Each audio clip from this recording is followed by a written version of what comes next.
Good evening, Canby. Welcome to the Canby City Council regular meeting for, February 19th. If you'll please stand for the invocation and the Pledge of Allegiance. Dear Lord, thank you so much for everyone that's gathered here this evening. Thank you for the leaders here on the dais, in the audience, and throughout our community. I thank you so much for our great community, and I thank you for the blessings that you bestow upon us every day. Thank you for a great 2020 so far, and I look forward to what the rest of the year holds for us. I ask that you watch over the city, continue to bless us, continue to encourage us to lead, work together, and accomplish the great things that we need to accomplish for our city. I ask these things in your name. Amen. Amen. I pledge allegiance to the flag of the United States of America and to the republic for which it stands, one nation, under God, indivisible, with liberty and justice for all. Thank you.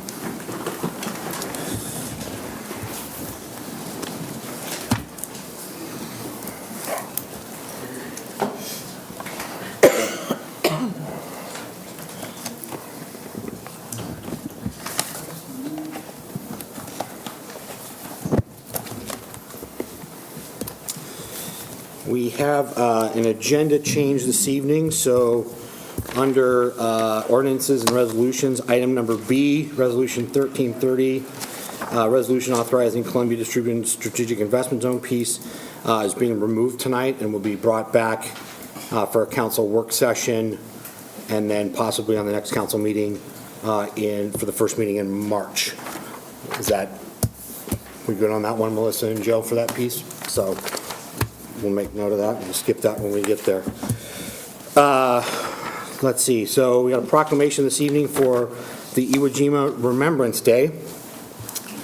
So whereas on February 23rd, 1945, this country's armed forces were engaged in one of the most strategic and bloodiest battles of World War II, the Battle for Iwo Jima. And whereas the Canby URA Veterans of Foreign Wars Post and Auxiliary 6057 of the United States have deemed it fitting to erect a flagpole at the Canby Adult Center in remembrance of those who took part in this great battle.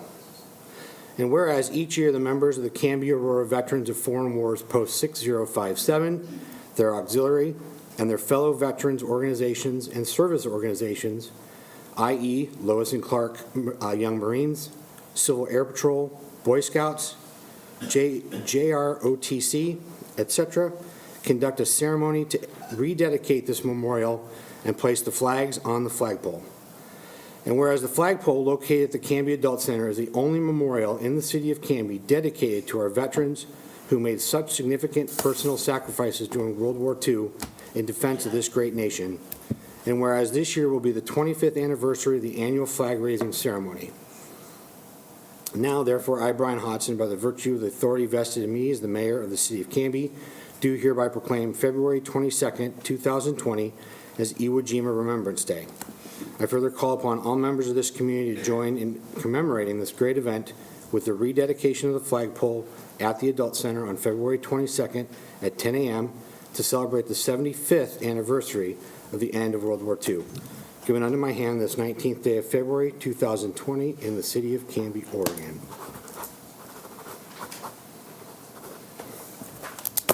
I think we got a few people here. Mr. Lackner? Good to see you. That's for you, sir. Yes. Did you want to take a moment and talk about the event? But you're going to stick around. Okay, I'm going to go stand right over here. All right. Okay? Oh. Carol wants a picture. Carol, you want Photo a op. picture now or later, Carol? Oh, I can do it. Okay. Okay. So the mayor stole a little bit of my thunder on the 75th anniversary. So obviously 2020 marks 75 years since the end of World War II.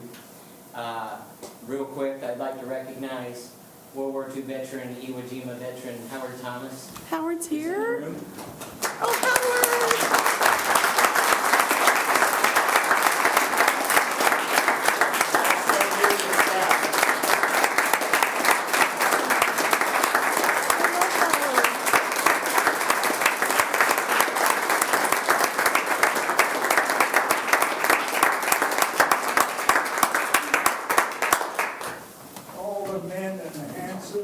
handsome and Canby. All the girls are cute. Love you, Howard. Oh. Howard and Louis will both be represented on Saturday. 10 a.m. is when our event starts, Canby Adult Center. This year being the 75th anniversary of Iwo Jima and also the 25th anniversary of our memorial remembrance, we're going to kick it off in big fashion. So we're going to have U.S. Marines 6th ESB will do the flag retirement and presentation, as well as raising a flag that was flown in Washington, D.C. at the memorial, so it will be flown at our memorial during that day. Fire department's going to be there, police department's going to be there. The Oregon Military Vehicle Collectors Association is going to be there with dozens of historic military vehicles on display. We are also, because of the size that it's grown to, we're going to have the massing of the colors and the dignitaries speaking at the Ackerman Gym this year. So we're expecting upwards of 1,000 people, maybe more. So we hope you can come out. Canby TV5 obviously will be there, but K2, Point 6, Fox 12 is all going to be there as well. So we're looking forward to a great event. We have other Iwo Jima vets who are coming from around the state who are also going to be in attendance. So we're looking forward to seeing a lot of folks from Canby there this year. Okay? Appreciate it. Thank you very much to the city and council. But while I have you, I need to present you with this plaque. And what this is for, I'll go ahead and read this real quick. Many of you may or may not know, I took that helicopter down off the Vietnam Memorial and trucked it through town and restored it and then put it back up. Something else you may not know is that is the only 100% complete helicopter that is on display. It's actually all there. It could be flown if we had the money. Anyway, so I'll go ahead and read this. The members of the Canby Vietnam Era Veterans Memorial Committee and VFW Post 6057 would like to express our sincere appreciation for your contributions, which resulted in the much-needed restoration and maintenance of the Bell UH-1 Huey helicopter at the Canby Vietnam Era Veterans Memorial. Your dedication to the citizens of Canby and your assistance in helping us to preserve our memorial and community history is valued more than words can express. Your deeds have not gone unnoticed and are embraced by all of us who strive to make a difference in our community. Your efforts embody the following. As we express our gratitude, we must never forget that the highest appreciation is not to utter words, but to live by them. John F. Kennedy. Very much.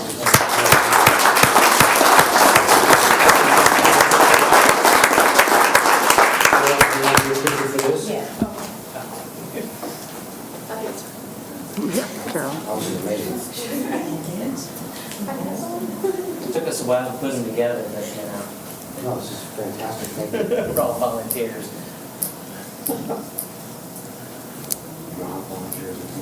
Exactly.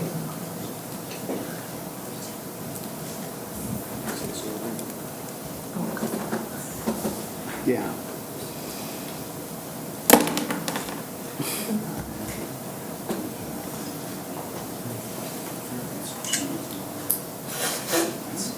There. Okay. Thank you. Okay. So my last thing real quick, we have a local Eagle Scout who's doing some much needed restoration and a few finishing touches. The memorial was actually never finished when it was originally dedicated, Vietnam Memorial. So a few of those things are being done by a local Eagle Scout. We're going to rededicate the memorial on Memorial Day, 3 p.m. We'll get the word out to you guys, and we'd love for as many of you as possible to join us in that as well. Saturday, when does Saturday start? 10 a.m. 10 a.m. All right. Thank you very much. Thank you, sir. Appreciate Thank that. Thank you for your time.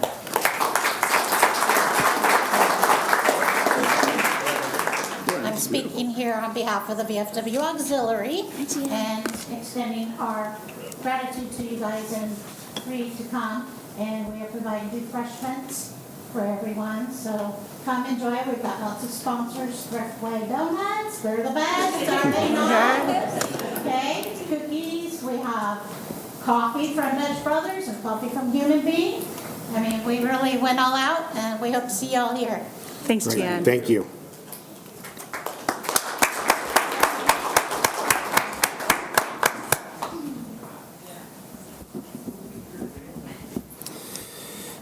Next on the agenda is communications. Joe or Melissa, anything at this time? Nothing at this time, Mayor. Thank you. So next on the agenda is citizen input and community announcements. So this is an opportunity for audience members to address the council on items not on the agenda. Each person will be given 3 minutes to speak. Please complete a testimony comment card, which are these yellow ones back here, prior to speaking, and hand it to the city recorder, which is Melissa there on the end. Staff of the city council will make every effort to respond to questions raised during citizen input before the meeting ends or as quickly as possible thereafter. For agenda items, please fill out a testimony and comment card and give it to the city recorder noting which item you wish to address. First up is Amira Stanley.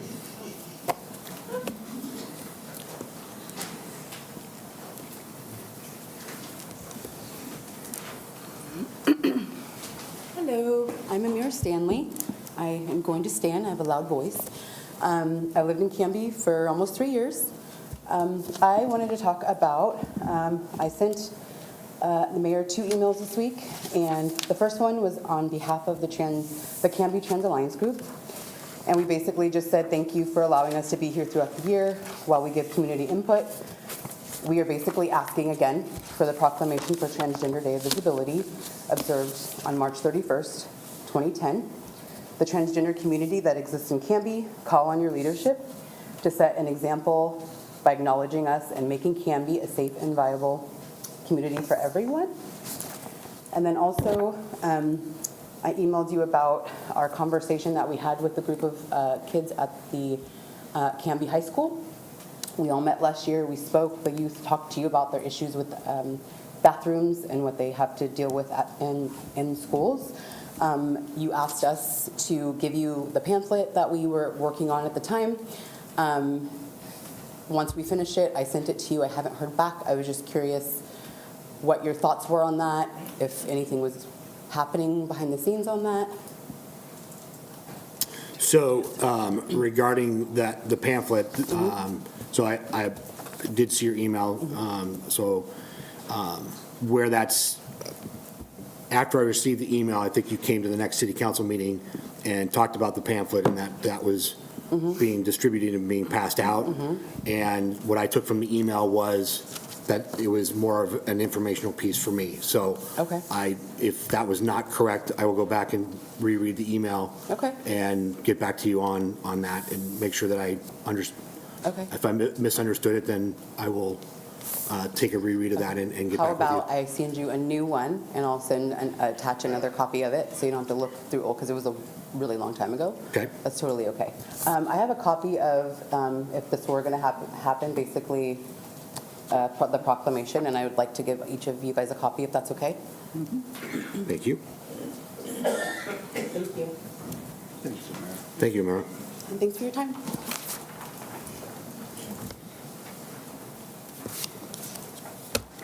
Next is Sarah Rodriguez, followed by Adam Erickson.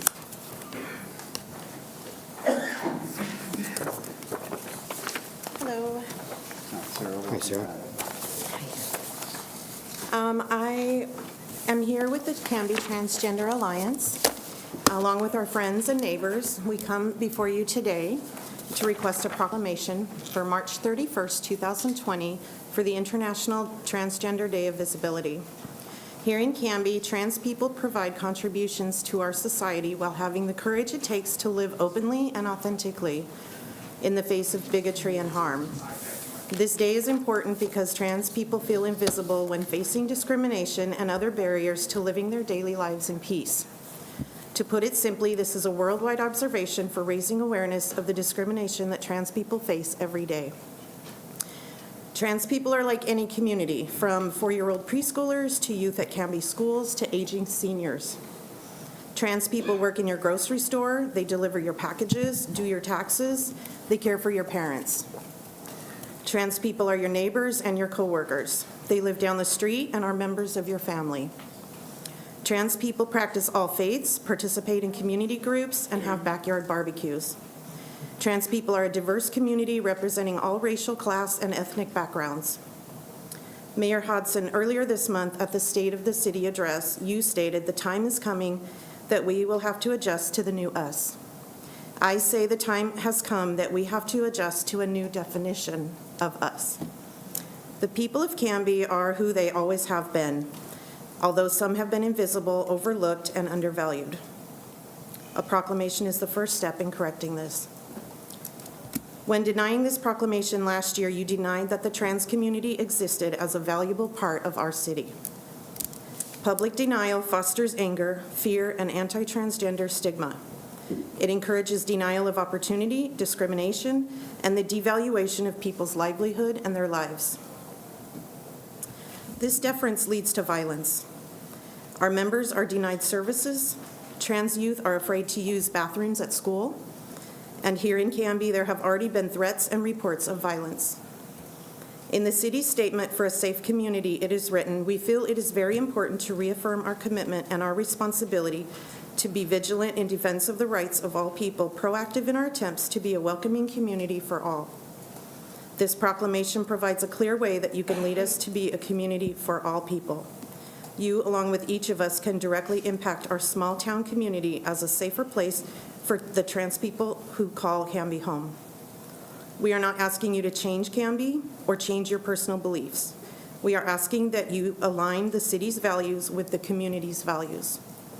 We are asking that your policies and public communication reflect those community values.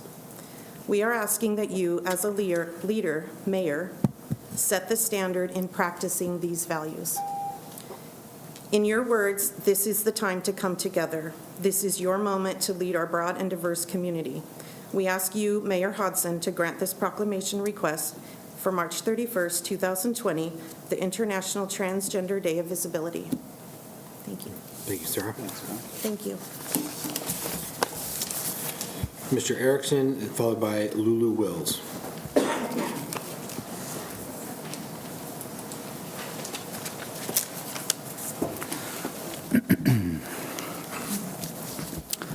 Esteemed Mayor Hodson, esteemed council members, thank you for allowing us the opportunity to come before you this evening, and thank you for all of the wonderful work that you do to make Canby a better place.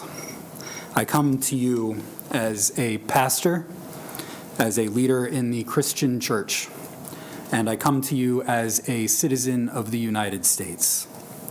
In my capacity as a pastor and as a citizen, I stand with my transgender siblings in requesting that you adopt the Transgender Day of Visibility. Some Christians refer to the creation story in Genesis to say that God created male and female, and thus God did not create transgender people. In that story, we are told that God separated the light from the dark and the land from the sea. But we know that that is not the whole point of the story. Because even though God separated the light from the dark, we know that the dusk and the dawn exist. And even though God separated the land from the sea, we know that the marsh also exists. And even though God created male and female, we know that our transgender siblings also exist. Thank God for the beauty of creation, of light and dark, of dusk and dawn. Thank God for the beauty of land and sea and of the marsh. And thank God for the beauty of male and female. And thank God for the beauty of our transgender siblings. In fact, the Bible in the original languages never used the term transgender. And Jesus never spoke about the topic. But Jesus did say that the most important command in all of Scripture is to love God and to love our neighbors, all of our neighbors, including those of us who are transgender. Which leads me to why I am here as a citizen of the United States. The most important words ever written in a secular document are in our Constitution, and they say this: we the people.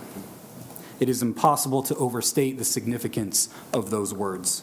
When those words were written in the 18th century, the term we the people meant people like me, white, landowning males. But over time, the term has become more and more inclusive. We the people began to include black men. It began to include women. And one of the things I love about being part of We the People is that the more perfect union where we the people literally means all the people. And today we have the opportunity to proclaim We the People includes our transgender siblings. Statistics show that if adults affirm our transgender children, that they have less of a risk of experiencing self-harm because they know that they are loved. Today, as a city, you can tell our transgender siblings that they are here, we know that they exist, and that they are loved. God bless you for your work to make this city a more perfect place and our country a more perfect union. Thank you. Thank you, sir. Lulu Wills, followed by Julie Wills.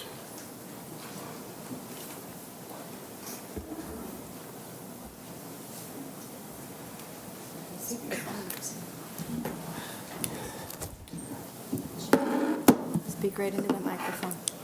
I'm right here. In preschool, I had threats of people killing my family.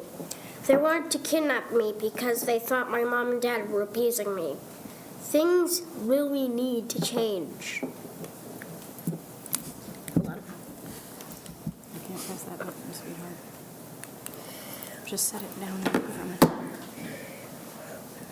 There have been trans people murdered in the past few years. Hundreds of them. There have been people who have been harassing me at school no matter what bathroom I go to. I'm followed and watched as I go to the bathroom, which has made it really hard for me to stand while peeing. This really needs to stop. Please, let Trans Day visibility be allowed in our town. Thank you, Lulu. Go ahead and sit down with Rain, please.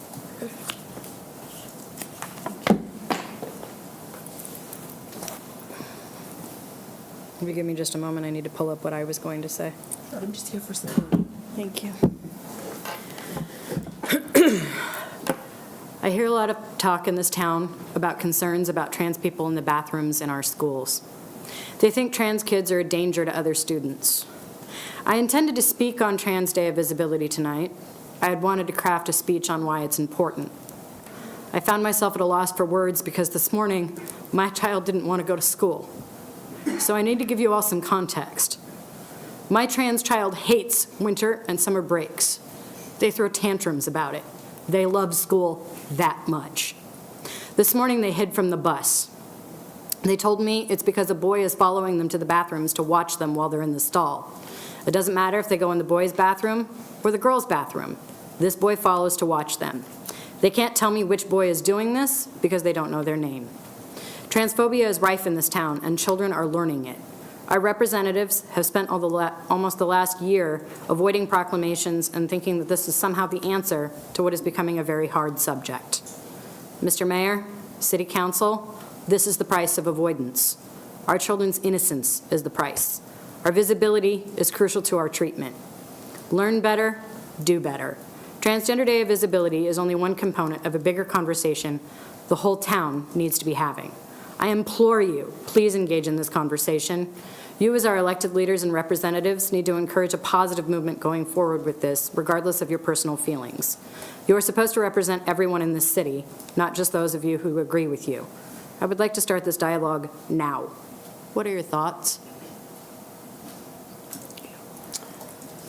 Julie, I appreciate you coming, and I appreciate your daughter coming up and speaking to us tonight. I really do. I do appreciate it. Thank you.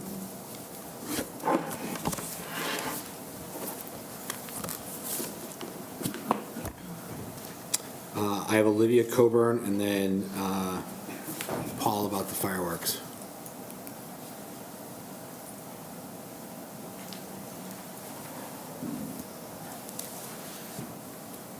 Mr. Mayor, council members, my name is Olivia Coburn. Everyone says our veterans deserve better.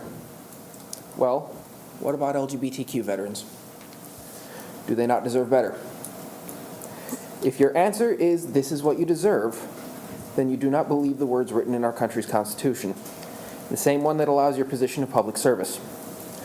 I stand here tonight as a veteran of the United States Coast Guard and the global war on terrorism to ask you, are you really going to ignore the plight of the citizens of your fair city so they can be discriminated against because you feel it is unimportant in your lives? If so, who do you really represent? Is it your constituents? Is it yourselves? Or perhaps a political party's hard lines on issues? That last part is illegal, I would like to remind you, as a city council. I stand here as a member of the Canby Transgender Alliance to ask you, will you stand with us? How are you willing to show it?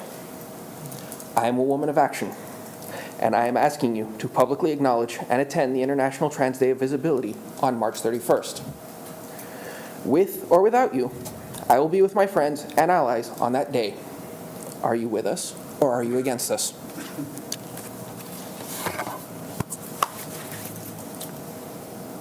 Thank you. Thank you, Olivia. Paul, and then I have Celeste Graves. You're up, sir. Sorry. No, you're good. Welcome, Paul. Hi. I can make this real quick. Read the paper of last week and didn't attend the meeting when the discussion was talking in terms of a possibility of a closure for the fireworks. Been at this 3 years, and I'm cynical, pardon me. So I guess my question is, the closure, is it moving to an affirmative end to this, or is it something else that you're considering? So based on last city council meeting, I did bring up the topic of the opening up the conversation about the noise ordinance as it pertains to the fireworks and at the high school. And if I remember correctly, Joe, I think our decision was not to open that conversation again.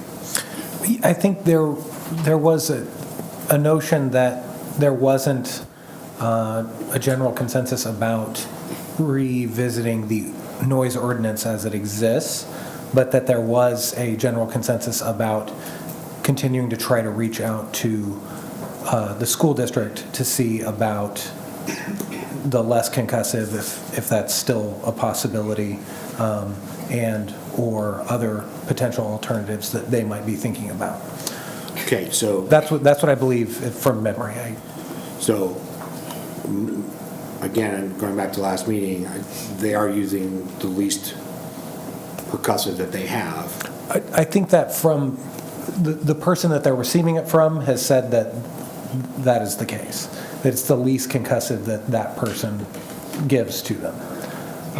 So I don't know if that means they want to try somebody else, or, that seems like a donated sort of thing, so I'm not sure if there's money for that. But I think there's a possibility of reaching out, trying to communicate.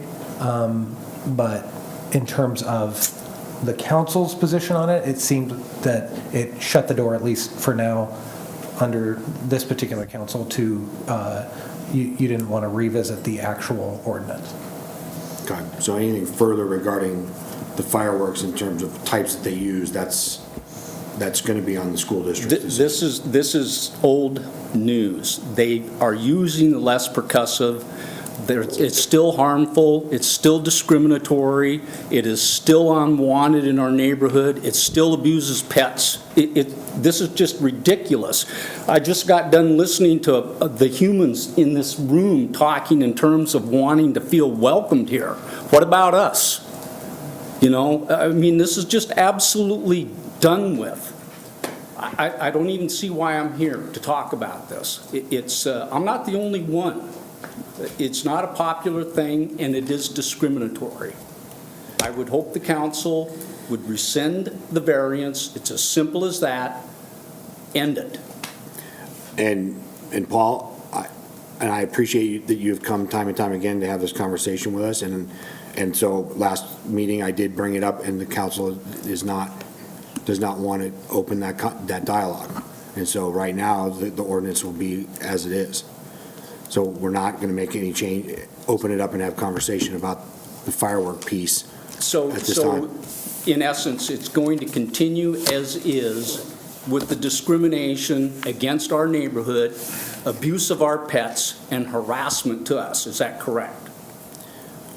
I wouldn't look at it that way, that I'd see that as what the council has decided on, is that we are leaving it as it is in terms of the use of the fireworks for both 4th of July and for the high school football Fourth of games. July's got nothing to do with the fireworks That's- at the high school. I understand that, but those are the pieces that are in the ordinance. It's all, So I'm addressing that holistically in that regards. Well, you'll see me again. Okay. Thank you. Thank you, Paul. And Mr. Mayor, Yes, sir. I can reach out to the school district again and see if there's any sort of change of discussion about their participation in it. I would note that they also have school board meetings. Absolutely. Thank you, Joe, for doing that. Yeah. Celesta Graves, and then, pardon me, but I believe it says Dog Goodman Griner. Good evening. Hi. Good evening, Mayor. Good evening, Council. My name is Celesta Graves. I'm a resident of Canby, and I'm here tonight just as a member of the CTA and to stand with solidarity with them.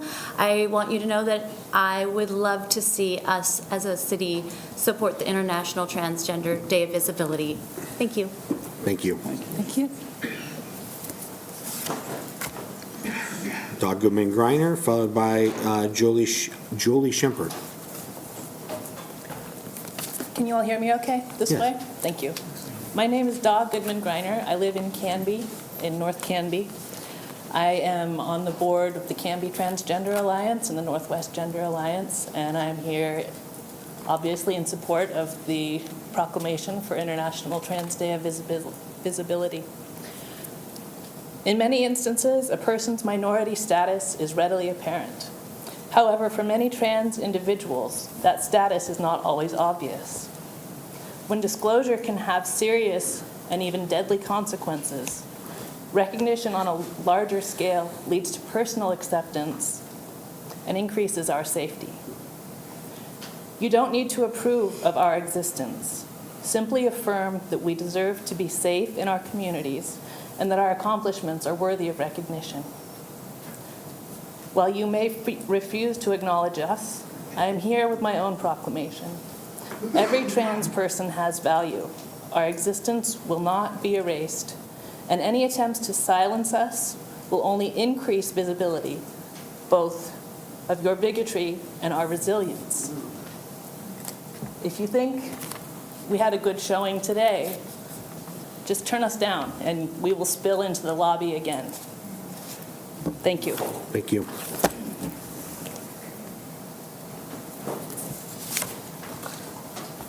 Julie Shempert, followed by Diana Saracen.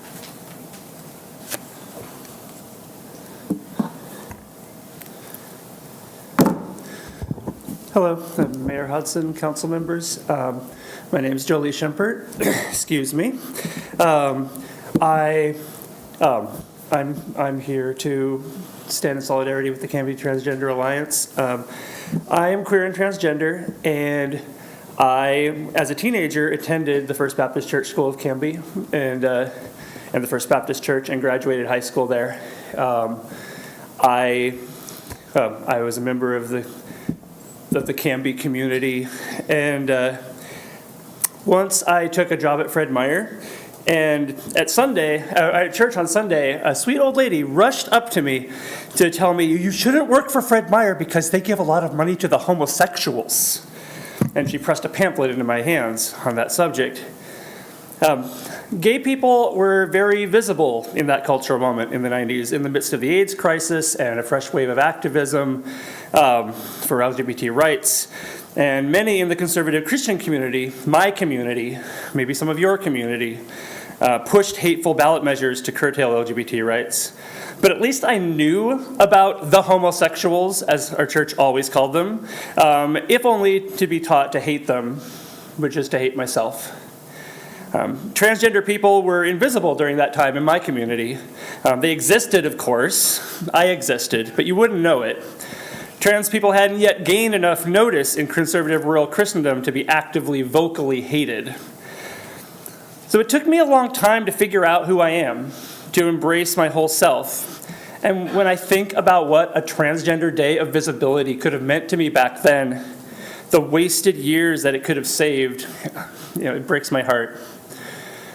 We're in the midst of a new cultural moment, one in which transgender people are finally being seen and heard and fighting anew for our rights. And in recognizing a Trans Day of Visibility, the city of Canby can state clearly that the most vulnerable of our community are welcome in our community. This may be a mere gesture, but it is not an empty gesture. It can mean the difference between life and death for an isolated trans person, showing them that they are not alone. The fact that this simple proclamation is being met with such resistance is proof of how necessary it is. Many people do hate and fear us. The myth that gay and transgender people are dangerous predators and abusers is deeply embedded in our culture. But I'm here to tell you that while the Canby First Baptist Church School did harbor a sexual predator for many years, it was not me. My former principal and pastor was recently pled guilty to sexual abuse of a minor. And so believe me when I say that we are not the people in your community that you should be afraid of. So I'm returning to the town where I came of age to urge Canby to do better, to be better. I urge you to stand up for your beautiful, dazzling, courageous transgender siblings. Thank you. Thank you, Johnny.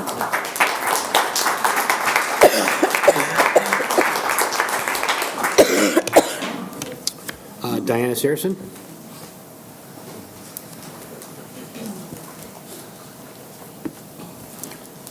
Can you all hear me?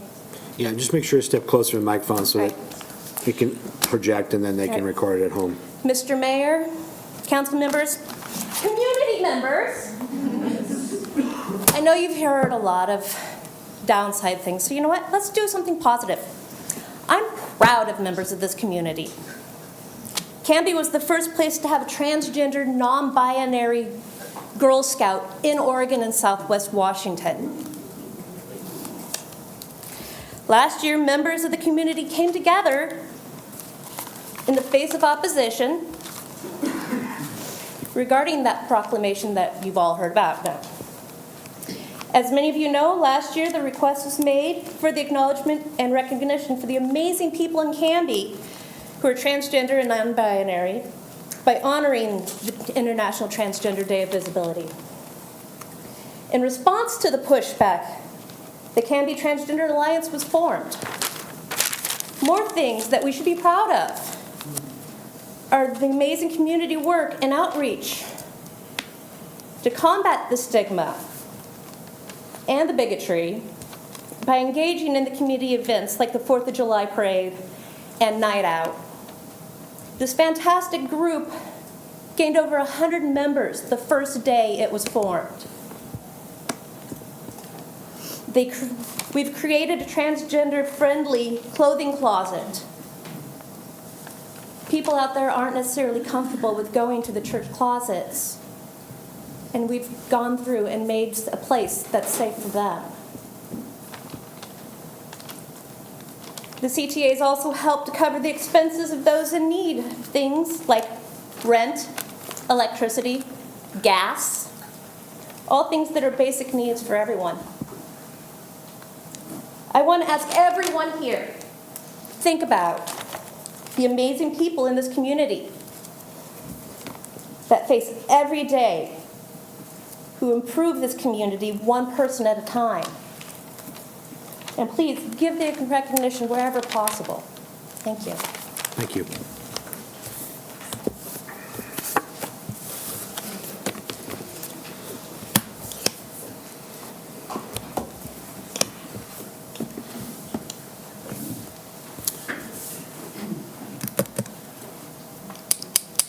I want to thank you all for being here, and those of you that spoke on the issue tonight, I really do appreciate it, and I do appreciate the number of you that have come to the council throughout the year and addressed the council regarding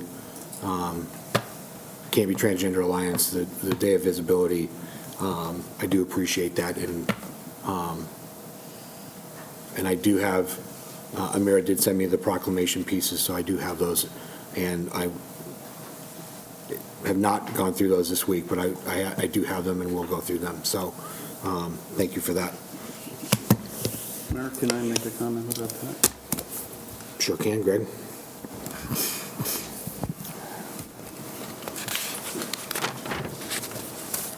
Part of what I hear in this discussion is about love, and it also means loving people who come to a different conclusion than you do. I don't doubt that the Canby City Charter gives the mayor the authority to make a decision on whether to issue a proclamation or not.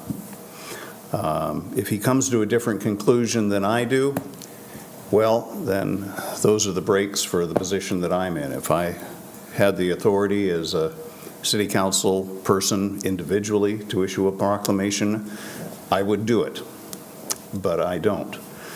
But what I do have as a leader in this community is the ability to continue the conversation beyond a conversation about a proclamation. And in the past year, I've met some people that have opened my eyes. I mean, I've been thinking about this all week, that when I came to Canby 22 years ago, as a straight, white, cis, affluent male, I had no question that I was going to be welcome, or that when I walked into a store that I was not going to be discriminated against. So, I apologize for not having a frame of reference that can understand the type of strength it takes to stand up and make an advocacy. So it is a meager offer that I can make, that you have my support, you have my love, you have my understanding of government, my willingness to work with the Canby Police Department to begin some education work, to work with the Canby Library to begin some outreach and programs, and to continue discussions with the mayor on other ways that we can really live up to that phrase that he used, that we have a new us, and it needs to be inclusive. Mr. Mayor. Yes, Councilor Spoon. Thank you guys for coming. I know it's been a rough year. I've witnessed some of the vitriol that's been directed towards you, and I'm sorry that's happened in our town. My privilege also has allowed me to experience Canby as only a welcoming place. And what I've seen in the last year in conversations I've had with many of you, I know that doesn't represent the same experience that you're having sometimes. We do have a statement for a safe city, but I don't think it's complete. It doesn't include gender. It is excluded. And I think that's where the proclamation can make a huge difference, that it validates that experience as well. Yeah, I think the Canby Transgender Alliance specifically is making a huge impact to youth and adults in the community.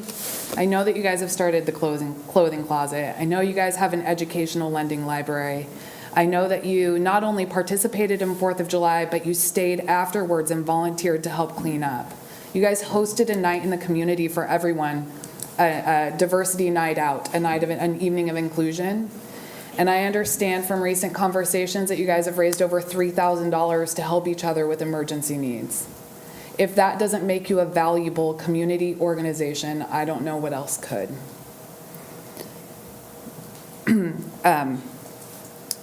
I want you to know that I'm happy that you're here. And I personally disagree with the current policy on proclamations. I think it identifies and excludes specifically protected classes. I can't change that. That's not in my power. But what I can do is keep working on it, and I can keep working with you. But most importantly, I want you to know that I hear you, I see you, I validate your experience, and I am so, so grateful that you're my neighbors. Thank you, Councilor. We're going to move into mayor's business right now. Right now, I have none to report on. So we'll move into Counselor reports. Counselor Berge. Based on time, I'll skip this week and catch up next week. Okay. Counselor Parker. Well, let me just give, from one of my liaison duties as a liaison to the Canby Adult Center, just an example of how busy that place is, from just a little tiny snapshot of it. They went out this year and recruited more people to help volunteer with taxes, and all of the slots filled up in 4 days. So we have a very active adult center out there, and a lot of people using those services and facilities. So it's been a real treat to be able to get to know them and understand their programs. Thank you, sir. Counselor Hensley. I don't have much in the way of liaison reports, but I do want to remind my colleagues that we do have the final community leader meeting for the Canby Suicide Prevention Task Force is coming up tomorrow evening here at the library next door to us here in the conference room. And I believe it's 6:30 tomorrow. I know it does run opposite of the Friends of the Library meeting, and I apologize for that, but it is really important work that we're doing, and I hope that you all can join us. Thank you. Council President Dale. Mr. Mayor, nothing pressing from Canby Utility that can't wait till next time. Okay. Councilor Varwig. Just a quick update on the library. Councilor Hensley mentioned it. The Friends of the Library meeting is tomorrow evening at 5:30, and everybody is welcome to attend that. So if you have nothing going on, I know they would love to see you there.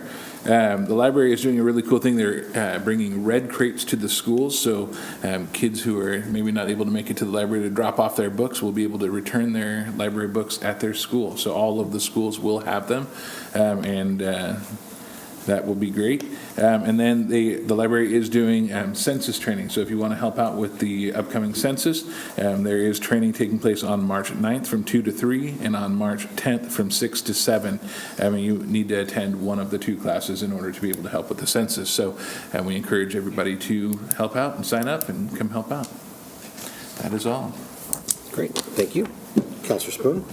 I will save everything for the next meeting with the exception of reminding people that we still have open spots on the Transit Advisory Board, and we would love to get some more diversity of experience there as well. So young people, we'd love to see you. Non-English speakers, we don't have any representation on the board, and we'd love to have some of that as well. So. Great. Thank you. We'll move into the approval of the consent agenda. Mr. Mayor, I move to adopt the minutes of the February 5th, 2020 City Council work session and regular meeting, to appoint Melody Thompson to the Budget Committee, approve the annual liquor license renewals, and approve a new wholesale malt beverage and wine OLCC liquor license for Dragonberry Produce. Second. Motion has been made by Council President Dale and seconded by Councilor Hensley to approve the consent agenda, which include the minutes of the February 5th, 2020 City Council work session and regular meeting, appoint Melody Thompson to the Budget Committee, approve the annual liquor license renewals, and approve a new wholesale malt beverage and wine OLCC liquor license for Dragonberry Produce. Any comments or questions? All those in favor? Aye. Aye. Anyone opposed? That carries 6-0. Next on the agenda for new business this evening is a public hearing for appeal APP 20-01 of conditions of approval of the Planning Commission decision for Caruso Produce. Before we get into that, Ryan, hello, good evening. Good evening. There was Council Parker had mentioned the possibility of, correct me if I'm wrong, maybe moving this back to the Planning Commission based on information provided in the packet regarding this evening's hearing. So I just wanted to, if you wanted to comment on that and then decide if we want to do that, we can forego the hearing, or if we feel that there's enough here that we can have this conversation this evening. If you'll give me the latitude of having Brian clarify what I understand. The Planning Commission made a decision. Right. And then in your staff report, you said after that meeting, a discussion with the County Transportation Department took place and some new information came forward. Yes, they clarified their requirements for improvements to Malino, and more specifically that they're comfortable deferring to the city to decide when those improvements could be made. Because our original staff report for the proposed project allowed those consistent with a prior partition to be deferred until another parcel developed. And here's the fulcrum point that I'm focusing on, is that some information that the Planning Commission did not have has now come about. And so the City Council is being presented with new information. Our city attorney in the past has told us we can consider de novo information on appeals. My preference is that not become our practice, that we don't have the context, we haven't had the hearings, that it would be my preference that if new information has emerged, that we remand this back to the Planning Commission for them to consider the new information, and they could then reformulate whatever it is that they have. It may not even be necessary to come back to the council. That's one. Point two is that I would like staff to understand that it's my preference that when discussions take place with really anybody that might influence a decision that's made, that we have a signed document from somebody of authority explaining what that is. I guess I'll leave it at that. I think in this case, from our perspective, it was more clarification. It was, the county hasn't wavered from the fact that improvements in this particular location would need to be installed at some point. It was just a clarification on when the timing of it would be and who would be responsible. But I recognize that there's some shades of gray in there. And that's where I want the Planning Commission to weigh in. They've studied this thing, they know the context of it, and we'd be starting from scratch on trying to figure out where this new information would come into effect, the two elements that have been appealed. Because as I understand it, Caruso is not appealing the conclusion, but they're appealing two elements. And I think the appropriate role for that is at the Planning Commission stage. So it's a process thing for me. Totally understandable. Are you willing to accept a motion to remand, to put it on the table for discussion? Would that be appropriate? Joe, I think is that the... Well, that would be appropriate. I guess I have a couple of comments and then maybe even well,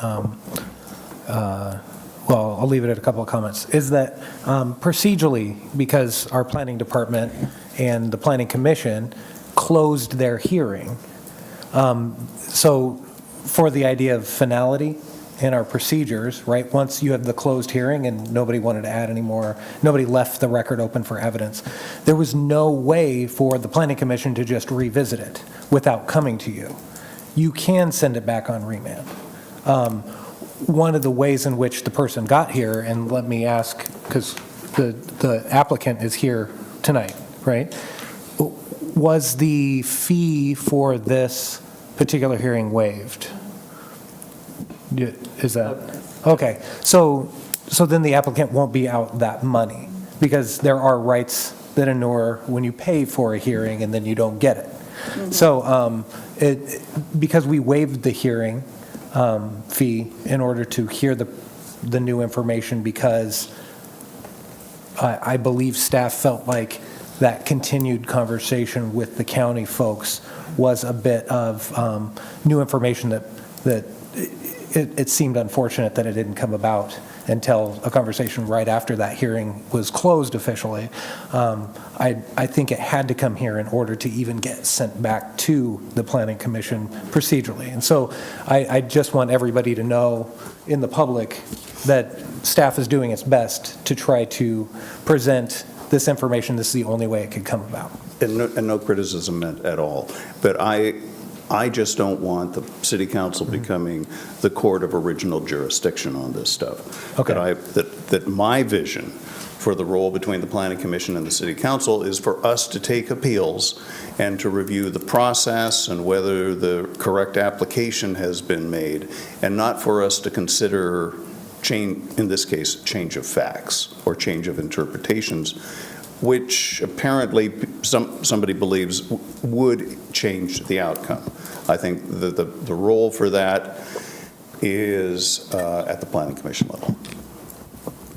And then I guess the other procedural idea is how soon, I don't know how booked they are, but how soon that it could get back onto the Planning Commission?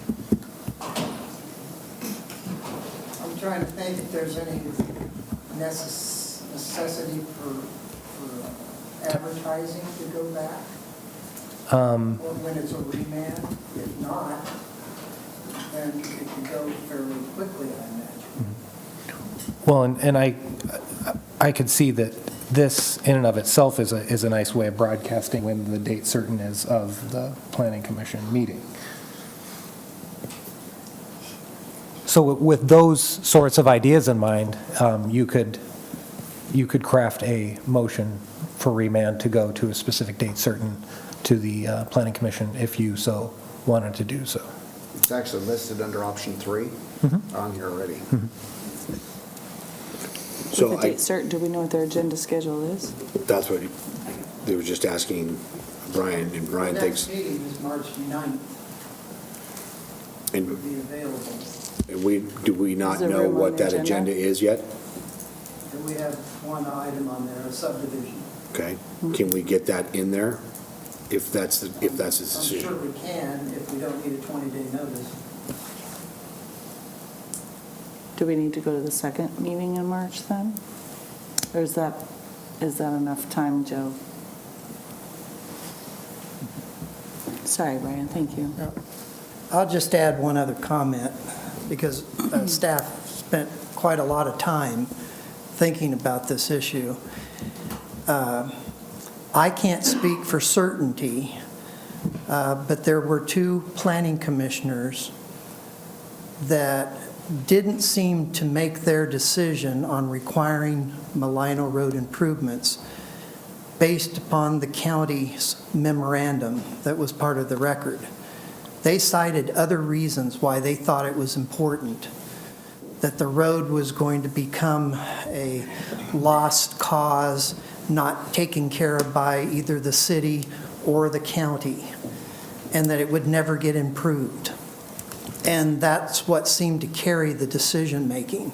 It didn't seem to be because of a memorandum from the county recommending that the improvements be made, and whether they should or shouldn't. It was more of their own personal thoughts on the matter. And so I'm not sure it would change anything on that issue if it went back to them. But that's... Thank you, Brian. So I guess, for us to have that dialogue, I guess a motion would need to be made then to decide whether or not we want to do that tonight and move forward. So,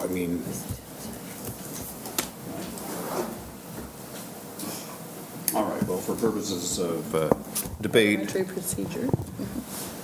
I move that we remand the decision back to the Planning Commission at its earliest possible date. Second. okay, motion's on the table from Councilor Parker and second by Councilor Spoon to remand the decision regarding the appeal for Caruso Produce back to the Planning Commission at the earliest possible date. All those in favor of the motion for Doug? Discussion. Sorry, is there discussion on that? Thoughts, questions? What does that expression mean, I'll say- yesterday? Counselor Spoon? From a procedural perspective, I agree with Counselor Parker. If there's new information coming in that changes the material facts, like I think that warrants a remand back to Planning Commission. In regards to whether or not it would change the decision, that can't really be a concern of mine because I don't think we should decide whether or not we're going to hear appeals based on whether or not the outcome will change, but rather from a procedural perspective. So I hear that and I respect that, but I think that I think it probably should, because the facts have changed, go back to Planning Commission. Okay. And can I flavor potentially at least the understanding, so there's a legislative history of the motion? Is the idea that you're remanding it only for the question of these two conditions that are on appeal, not the approval itself, because the approval came through already? Okay. Just to reconsider the conditions was my perspective. Okay.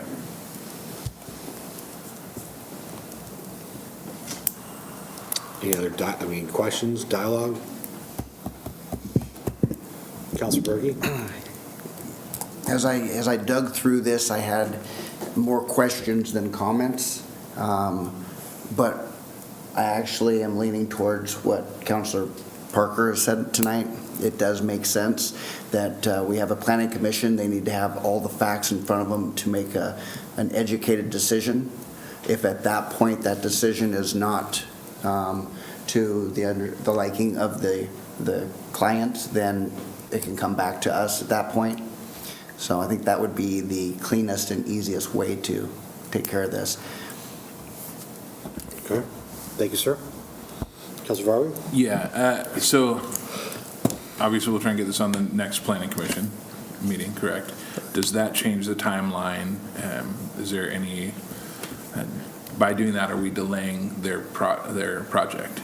Well, obviously, time is money for any development project, and it was certainly emphasized in this one. And so the most expedient thing for them is for us to follow the normal process. It's been appealed, for you to decide the facts, and if there is new information, agree to have a de novo hearing and decide yourself for expediency to handle this tonight. And I guarantee you, it would be appreciated by the developers if that was to happen.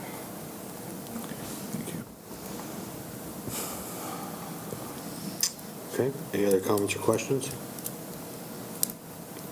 So, Joe, or I should say Councilor Parker, may I make an amendment to your motion? So to remand this motion being made to remand the decision back to the Planning Commission to address the two items in question on appeal this evening, not the full approval. Correct, that is acceptable. Is that still a secondable piece? Okay. Any other further questions or comments or dialogue? Okay. All those in favor of the motion that's at hand here to remand the decision back to the Planning Commission to address the two items in question that are on appeal this evening and not the full approval? All those in favor? Aye. Anyone opposed? Aye. Nay. Nay. So we've got a 3-3 here? Well, I guess that makes me Todd, the you get deciding to voice. vote tonight, Mr. Mayor.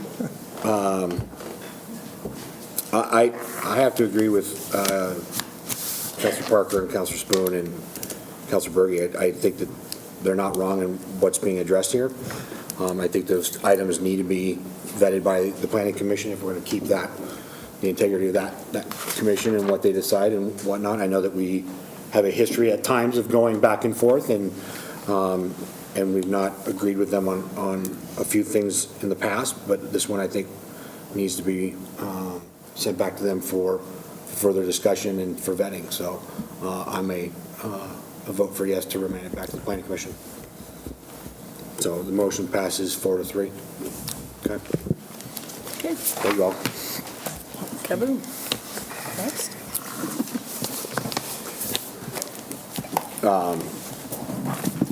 Brian, if we can get that, my only direction is please, let's get this back up in front of the Planning Commission as quickly as we can so we can keep this good. Thank you, sir. We'll move into ordinances and resolutions. Our first ordinance this evening. Okay, this is the second reading of ordinance number 1522. It's an ordinance authorizing the city administrator to execute an amendment to its contract with MV Transportation Incorporated of Dallas, Texas for providing transit operations for Canby area transit. So we heard this at our last meeting, so basically we're just creating a new contract or amending our contract with MV Transportation, which is the company that we contract with to drive our CAT buses. And so, as we talked about last time, this is pretty boilerplate in terms of just stuff that we do. We have to adjust. There's been price increases, route increases, and things like that that we've called out. And so we need to amend that contract, and that's what this will do. Great. Councilor Spoon? Mayor, I move that we adopt ordinance 1522, an ordinance authorizing the mayor and city administrator to execute an amendment to the contract with MV Transportation of Dallas, Texas for providing transit service operations on behalf of the city and Canby area transit. Thank you. Motion's been made by Councilor Spoon, seconded by Councilor Varwig to approve ordinance number 1522. An ordinance authorizing the city administrator to execute an amendment to its contract with MV Transportation Incorporated of Dallas, Texas, providing transit operations for Canby area transit. Second reading and roll call vote. Councilor Berge? Aye. Councilor Parker? Aye. Councilor Hensley? Aye. Council President Dale? Aye. Councilor Varwig? Aye. Councilor Spoon? Aye. Motion carries 6-0. Item B, we moved till a later date. Item C. This is Resolution 1331, a resolution adopting the 2020 revised Public Works Design Standards and repealing Resolution number 1135. Well, and Jerry's sitting here, and he's just wondering whether he needs to come up and present this material or not. I'll leave it up to you guys if you want to hear from Jerry. This is a situation where the Public Works Design Standards, they were last updated in 2012. And so those standards dealt with law that at the time was lawful, but then over the years, things like ADA standards change, ODOT standards change, DQ standards change.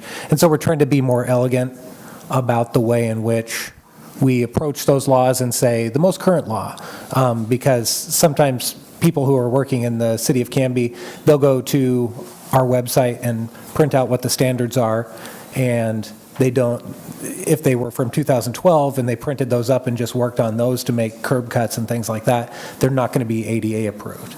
And so there was some frustration and miscommunication because our standards weren't,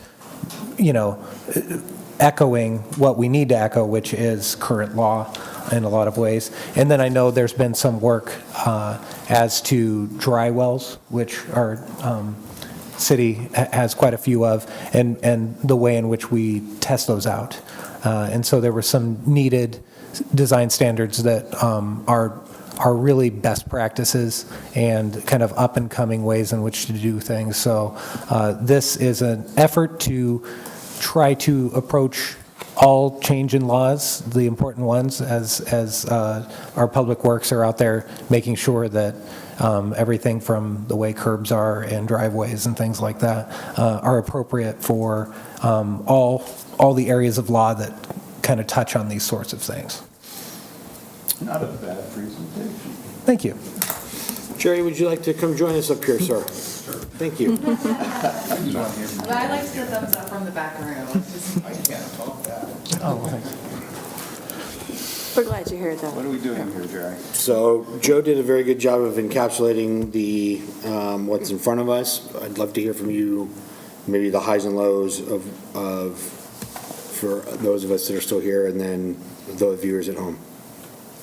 Yeah, thanks for taking the time to do this. I know you guys are busy tonight, but this will help Public Works with just the day-to-day stuff. We got outdated. The ADA stuff just got really, really strict, and we were following ProWag, touch of ODOT and all that. So you'll see in just a big full page following ODOT standards. So we don't have to keep coming changing this with you guys and make it easier. We had a lot of problems with, I see Jason Sprague just left. He would contest to this about, it's really difficult on the ADA ramps, getting them to the standard, especially when we have outdated ones. So this will clear it up, make it easier on my staff so that there's no issues with it. It's crystal clear. We go into like curb inlet catch basins to help with the bike people. Curb and gutter can be so flat. I don't know why we haven't done it sooner. We have puddles, stuff like that. With the gutter makes it simple. The dry wells, we have over 400 of them. And you'll notice Tracy Height she would talk about it. They settle, sink, and all that stuff. We've figured out how to get compaction on them so we don't have problems down the road. So just a lot of that little stuff that the contractors are going to be excited to see. So we've distributed them. They've looked at them. No one's really had an issue with them. So that's kind of it. Yes, sir. I move to approve Resolution 1331, adopting the 2020 revised Public Works Design Standards and repealing Resolution number 1135.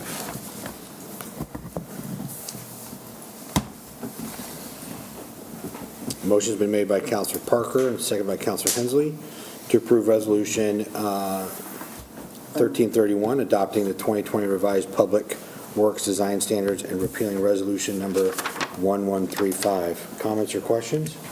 I was going to make the motion. Okay. Seeing none, all those in favor? Aye. Anyone opposed? That carries 6-0. Thank you. Thanks, Jerry. Jerry. Appreciate it. Great job tonight. City Administrator Business Staff reports. Anything tonight, sir? Not tonight. Okay. Not tonight. That sounds like a warning. We'll save it. No? Okay. This is the second opportunity for citizen input. Mayor, you have one card. That's what I thought I saw come up.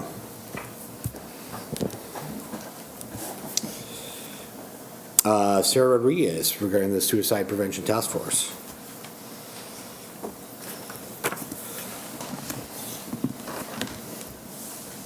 Thank you again.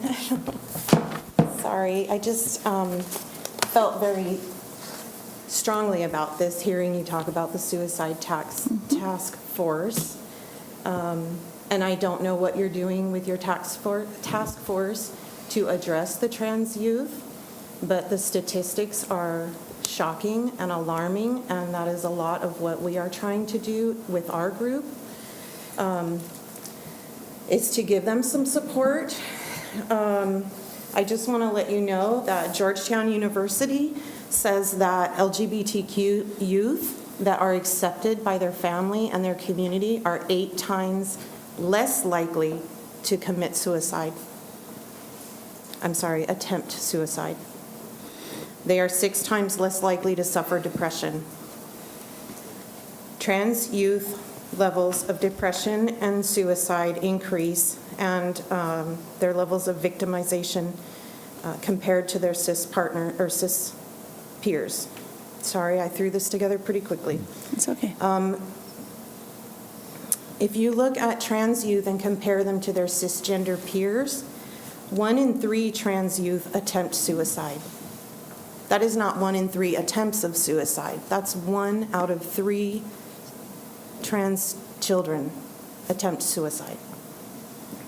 1 in 3 victims, or 1 in 3 transgender youth are victims of sexual violence compared to every one of their cisgendered peers. In the last year, if you compare suicide attempts by cisgendered children and transgender children, cisgendered children attempted suicide at 7%. Last year, transgender youth attempted suicide at 35%. When comparing whether or not they considered suicide within the last year, 16% of cisgendered youth considered, and 44% of transgendered youth considered suicide. If you ask those that felt sad or helpless within the last year, cisgendered youth are at 30%, and transgender youth are at 53%.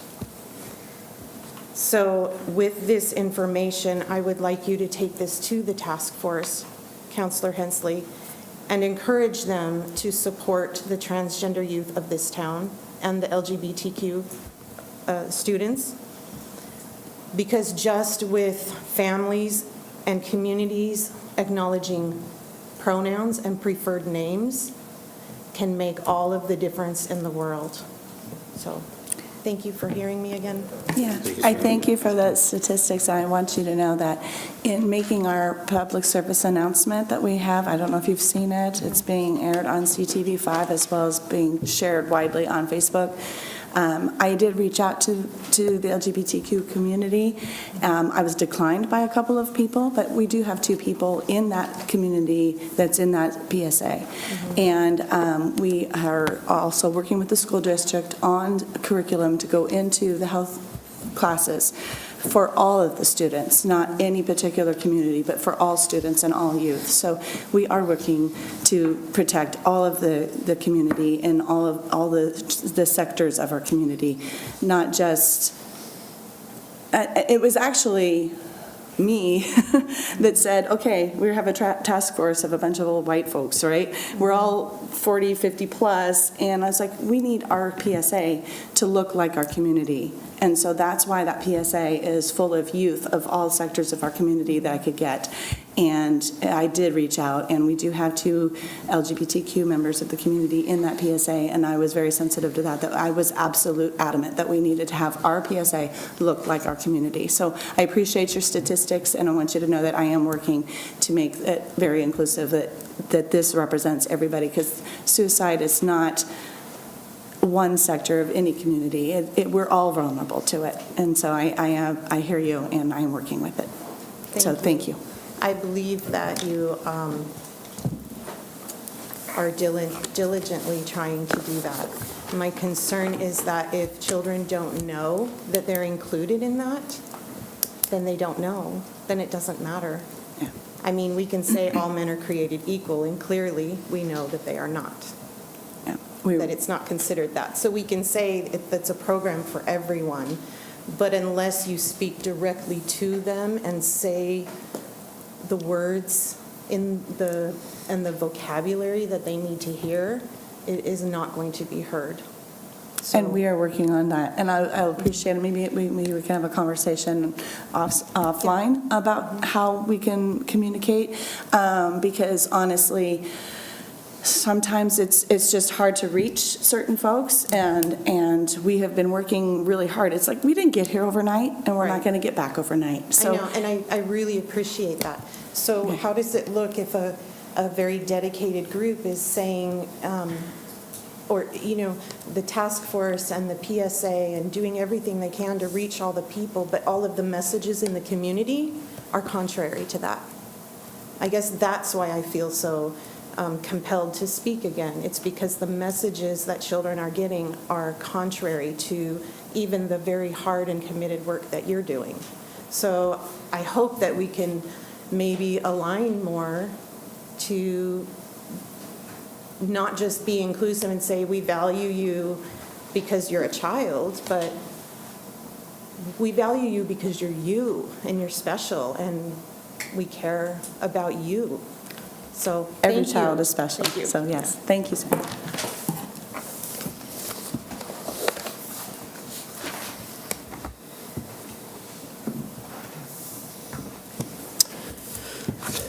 Action review. Okay, you have approved the consent agenda, remanded 2 items in question related to the appeal for 2001 to the Planning Commission, approved ordinance 1522, and approved resolution 1331. Great, thank you. Before I adjourn, just a reminder, we're going to have an Urban Renewal Agency meeting directly after this, and then we'll be reconvening the City Council meeting after that. So I will take a motion to adjourn. So moved. Motion has been made by Councilor Hensley and seconded by Councilor Varwig to adjourn our City Council meeting for now. All those in favor? Aye. Anyone opposed? That carries 6-0, and we will go into our Urban Renewal Agency meeting. We'll call to order the Canby Urban Renewal Agency special meeting of February 19th, 2020 at 8:27 PM. If it's the pleasure of the agency, we'll just write on our council opening ceremonies. All righty. Do we have any citizen input? Anyone who would like to address the Urban Renewal Agency tonight? Seeing none, do we have any community announcements? Joe, Melissa? No. Seeing none. Our only item on the agenda tonight is the consent agenda.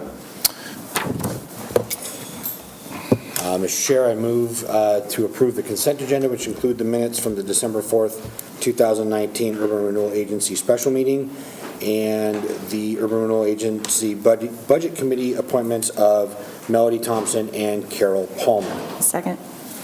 It's been moved by Vice Chair Hodson, seconded by Commissioner Hensley, to approve the consent agenda, which contains the minutes of the December 4th, 2019 Urban Renewal Special Meeting and the Urban Renewal Agency Budget Committee appointments of Melody Thompson and Carol Palmer. Any discussion? All in favor, please say aye. Aye. Carries 7-0. That is the end of our noticed agenda. I'll take a motion to adjourn. So moved. Okay, I'll second. Been moved by Commissioner Varwig, seconded by Commissioner Hensley to adjourn. All those in favor say aye. Aye. And we are adjourned. Mr. Mayor? Thank you. I will reconvene our city council meeting and ask for a motion to go into exec session.